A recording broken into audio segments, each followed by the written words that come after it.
بسم اللہ الرحمن الرحیم۔ واقعہ کربلا تاریخ اسلام کا وہ پرسوز واقعہ ہے جو قیامت تک نہیں بلایا جا سکتا، جس میں نواسۂ رسول حضرت امام حسین رضی اللہ عنہ شہید کر دیے گئے تھے۔ یزید خلیفہ کے مسند پر برجمان ہو چکا تھا اور اس کے لیے سب سے بڑا خطرہ اللہ اور اس کے رسول صلی اللہ علیہ وسلم اور دین اسلام پر ڈٹ جانے والے حضرت امام حسین رضی اللہ عنہ سے تھے، جنہوں نے نانا کے حق کے دین پر مر مٹنے اور اسے بچانے کی قسم کھا رکھی تھی۔ یزید سمجھ رہا تھا کہ والد اور بھائی کی شہادت کے بعد حضرت امام حسین رضی اللہ عنہ کمزور ہو چکے ہیں۔ اس نے سوچا اپنی طاقت کو مزید بڑھانے اور حکومت کو مکمل طور پر اپنے قابو میں کرنے کے لیے آپ رضی اللہ عنہ کو راستے سے ہٹانا فائدہ مند ہوگا، لیکن اسے شاید معلوم نہیں تھا کہ سردار جنت کے لیے دنیاوی خلافت کوئی معنی نہیں رکھتی۔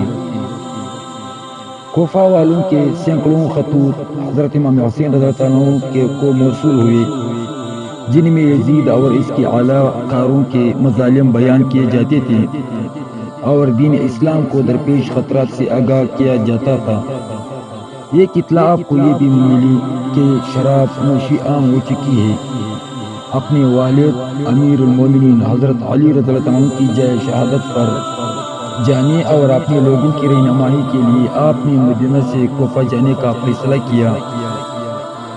کوفہ والوں نے چنانچہ رجب سن 60 ہجری کو آپ رضی اللہ عنہ اپنے 72 ساتھیوں کے ساتھ مدینہ سے کوفہ کی طرف روانہ ہوئے۔ براستہ مکہ حضرت امام حسین رضی اللہ عنہ اپنی 18 اہل بیت اور 50 اصحاب کے ساتھ کربلا پہنچے۔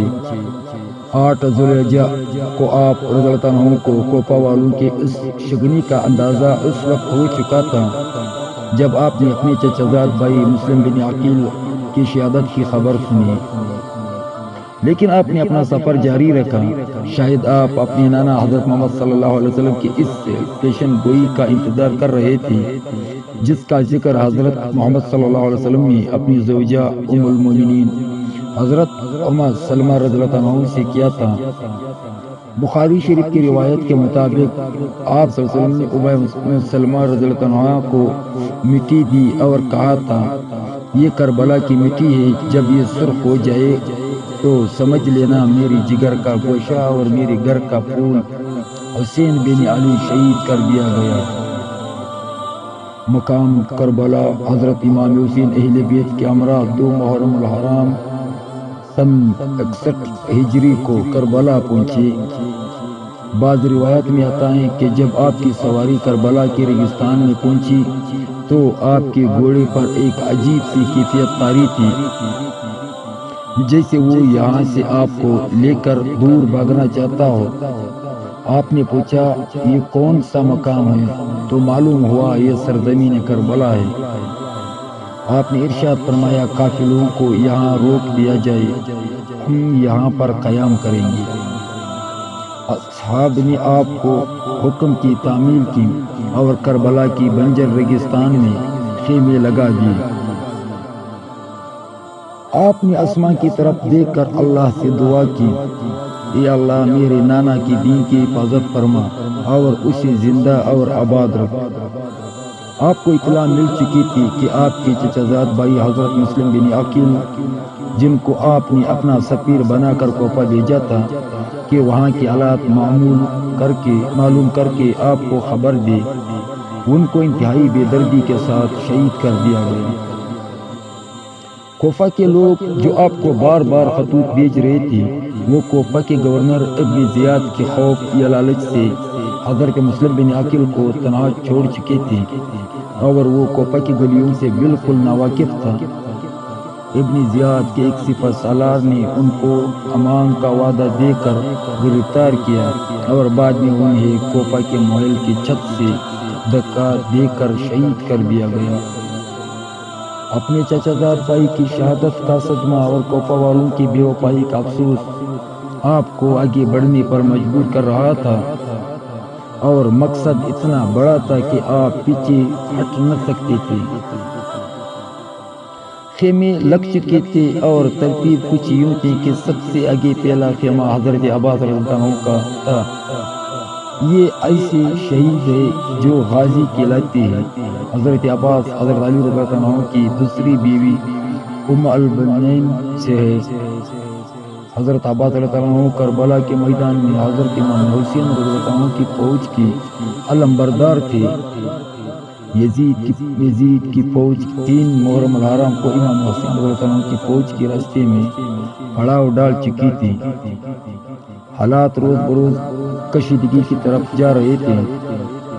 حضرت امام حسین رضی اللہ عنہ نے اپنے اصحاب اور اہل بیت کو اکٹھا کیا۔ پھر آپ نے فرمایا، میں آپ سب لوگوں سے اپنی بیعت اٹھاتا ہوں، آپ آزاد ہیں، جانا چاہیے تو جا سکتے ہیں۔ سب نے کہا، ہم آپ پر جان نثار کریں گے، اپنے خون کے آخری قطرے تک دین حق کے لیے لڑیں گے۔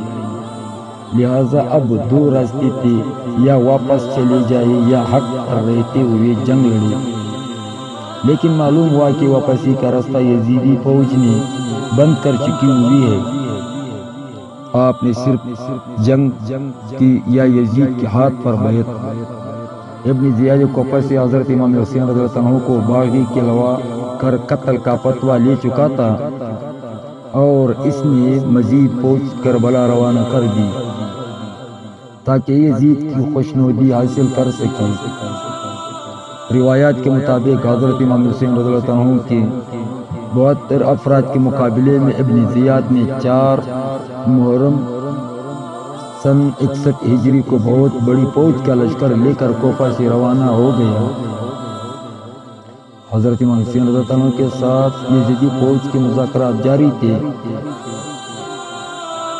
7 محرم الحرام کو یزیدی فوج نے حضرت امام حسین رضی اللہ عنہ کو پیغام بھیجا کہ آپ اپنے خیمے پانی کے قریب سے اٹھا لو۔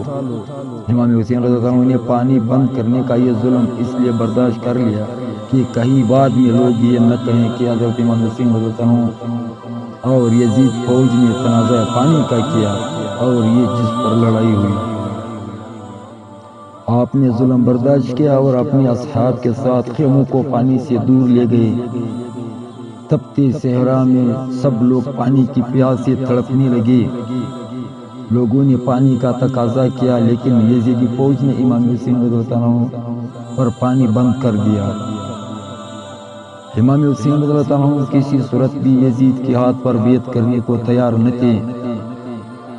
آپ نے فرمایا، ہمارا راستہ چھوڑ دو، ہم کوفہ یا کہیں اور چلے جاتے ہیں۔ لیکن یزیدی خنزیری فوج کسی بدقسمت جانور کی طرح طاقت کے نشے میں چور تھی۔ اس کے سربراہ نے کہا، 2 ہی راستے ہیں، آپ یا تو بیعت کر لیں یا جنگ کے لیے تیار ہو جاؤ۔ بعض روایات کے مطابق 9 محرم الحرام کو یزید کی فوج میں مزید جنگجو شامل کر دیے گئے تھے جو حضرت امام حسین رضی اللہ عنہ کی فوج کے 72 جانثاروں سے جنگ کرنے کربلا میں آئے تھے۔ 9 محرم الحرام کی رات حضرت امام حسین رضی اللہ عنہ کو یقین ہو گیا کہ یزیدی فوج آپ کا خون بہانے کی در پدر تھی۔ آپ نے اپنے تمام اصحاب اور اہل بیت کو اکٹھا کیا اور فرمایا، آپ میں سے جو جانا چاہیے وہ جا سکتا ہے۔ دشمن اپنے لیے جہنم خریدنا چاہتا ہے، میری خواہش ہے کہ میری نانا کی امت جہنم سے بچ جائے، لیکن وہ ہمارے خون کی پیاسے ہے۔ روایات میں آتا ہے کہ حضرت امام حسین رضی اللہ عنہ نے روشنی مدم کروا دی کہ اگر کوئی جانا چاہیے تو وہ چلا جائے۔ کچھ دیر کے بعد آپ نے اپنے باوفا بھائی اور ساتھی کو کہا، عباس رضی اللہ عنہ روشنی بڑھا دو۔ یعنی حضرت امام حسین رضی اللہ عنہ کو یقین تھا یہ میرا بھائی مجھے تنہا نہیں چھوڑے گا۔ 10 محرم الحرام کا سورج طلوع ہوا تو تمام اصحاب اور اہل بیت نے رات جا کر گزاری تھی۔ سب لوگ پیاس سے نہ ڈالتے۔ 7 محرم الحرام کی شام کو حضرت امام حسین رضی اللہ عنہ کے حکم سے حضرت عباس رضی اللہ عنہ چند افراد کے ساتھ یزیدی فوج کو دھکیلتے ہوئے فرات سے پانی کا مشکیزہ بھر کر لائے تھے، لیکن 10 محرم الارم کو فوج کئی گنا بڑھ چکی تھی۔ حضرت امام حسین رضی اللہ عنہ کی 4 سالہ بیٹی حضرت بی بی سکینہ پیار سے مزاج تھی۔ انہوں نے اپنے چچا حضرت عباس رضی اللہ عنہ سے پانی کا تقاضا کیا۔ حضرت عباس رضی اللہ عنہ بی بی سکینہ اور حضرت علی اصغر کے لیے پانی لینے نکلے۔ آپ کے ایک ہاتھ میں علم تھا اور دوسرے ہاتھ میں تلوار تھی۔ آپ نے مشکیزہ اپنی پشت پر لٹکایا اور حضرت امام حسین رضی اللہ عنہ کی اجازت سے پانی لینے روانہ ہو گئے۔ یزیدی دشمن کاٹ لگائے بیٹھے تھے۔ علی زادی کی بیعت اتنی تھی، ہیبت اتنی تھی کہ کوئی سامنے آنے کی جرات نہیں کرتا تھا۔ یزیدی فوج کو پیچھے دھکیلتے اور رونقتے ہوئے حضرت عباس رضی اللہ عنہ پانی تک پہنچ گئے۔ آپ نے مشکیزہ پانی سے بھرا اور گھوڑے پر اپنا سامان رکھ لیا۔ حضرت عباس رضی اللہ عنہ تیزی سے خیموں کی طرف گھوڑا دوڑا رہے تھے کہ کسی تیر انداز نے ایک تیر مشکیزے پر مارا، جس سے پانی ضائع ہونے لگا شروع ہو گیا۔ اپنی جان کی پرواہ کیے بغیر آپ نے تلوار والا ہاتھ مشکیزہ کے پانی کو ضائع ہونے سے بچانے کے لیے استعمال کیا اور پرچم بلند رکھا۔ تلوار ہاتھ میں نہ ہونے کا فائدہ اٹھاتے ہوئے ایک خنزیر یزیدی سپاہی جو درخت کی اوٹ میں چھپا ہوا تھا، تلوار سے ایک زوردار وار کیا، جس سے ہاتھ میں علم تھا وہ بازو شہید کر دیا گیا۔ حضرت عباس رضی اللہ عنہ نے درد کی شدت کے باوجود علم دوسرے ہاتھ میں تھام لیا۔ چند تیر مشکیزے پر لگے، پانی تیزی کے ساتھ ضائع ہونے لگا۔ ایسی اثنا میں آپ کا دوسرا بازو بھی شہید کر دیا گیا۔ علی زادے کو بے دردی سے زخمی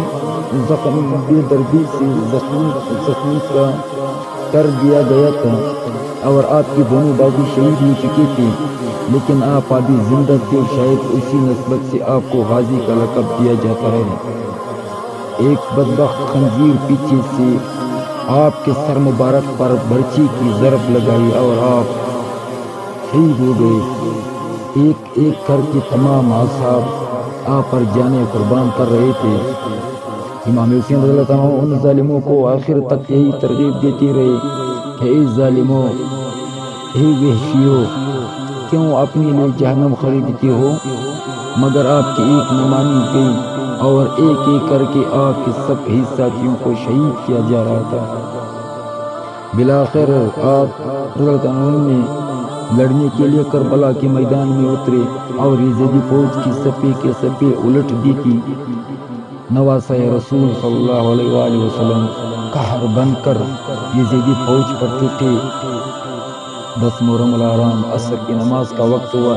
آپ گھوڑے پر سے اترے، ریت سے تیمم کیا اور نماز کے لیے کھڑے ہو گئے۔ یزیدی فوج کے بزدل سپاہی جو قریب ہی منڈلا رہے تھے اور حملہ کرنے کی جرات نہیں کرتے تھے، حضرت امام حسین رضی اللہ عنہ کی نماز میں مصروف ہونے کی وجہ سے آپ پر حملہ کرنے کی جرات کر پائے اور چاروں طرف سے آپ رضی اللہ عنہ پر تیروں کی برسات کر دی۔